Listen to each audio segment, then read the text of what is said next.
I recently went on holiday to Europe and decided to go on a day trip to the little known country of Liechtenstein. But when you tell someone that you're going to Liechtenstein, the reaction you normally get is, where the hell is Liechtenstein? Well, Liechtenstein is a tiny nation nestled in the Alps on the Swiss-Austrian border. It's only 12 kilometers across at its widest point and it's about a quarter of the size of Singapore. Interestingly, it's one of only 5 countries in Europe where the capital is not the most populated city, and its entire population would fit inside Wembley Stadium. Twice. But more importantly, it has great food, unique architecture, stunning views and a captivating history, as we will come to see.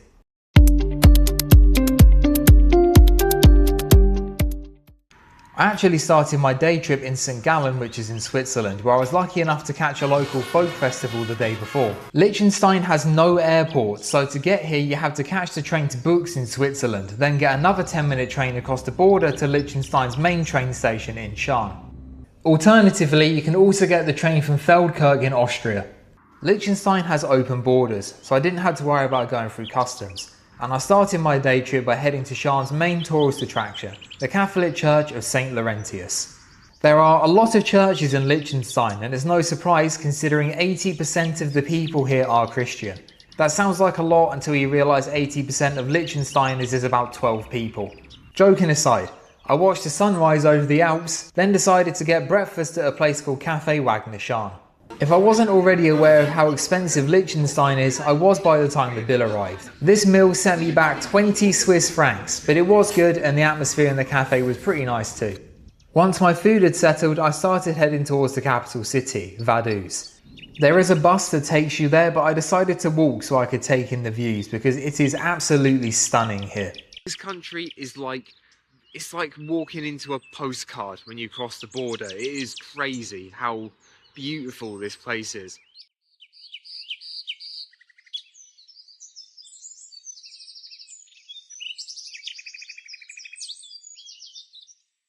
Anyway, after about half an hour of walking, I arrived in Vaduz, which is one of the smallest capital cities in the world and is home to less than 6,000 people. Now this is something that's really cool. Right, so the city sign here, what they've done is they've basically turned it into a little home for bugs by putting all of these bits of wood and bamboo in it. That's such a cool idea. Why has no one else thought of this? Annoyingly, the main museum I wanted to check out was closed, but thanks to the free Wi-Fi in Liechtenstein's main cities, I had no issue finding an alternative activity. My first stop ended up being Liechtenstein's premier tourist destination, Vaduz Castle, which to this day is the home of Liechtenstein's royal family. I will warn you though, it is a bit of a trek to get here. I'd not recommend Liechtenstein if you aren't a fan of hills. But the views once you get here are definitely worth it.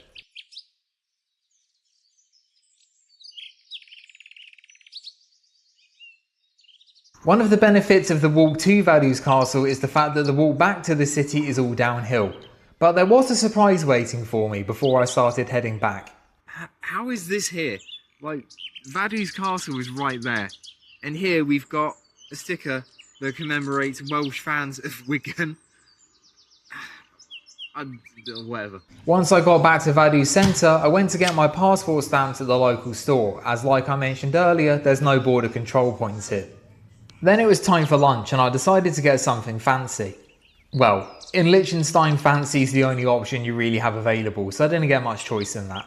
I went to a restaurant called Adler 1908 where I got this chicken, couscous and cola, which set me back 35 Swiss francs. But the food was great and the staff were brilliant. The owner was also very friendly and he spent some time asking where I was from and what brought me to Liechtenstein. He also recommended a few places nearby that he thought were worth checking out.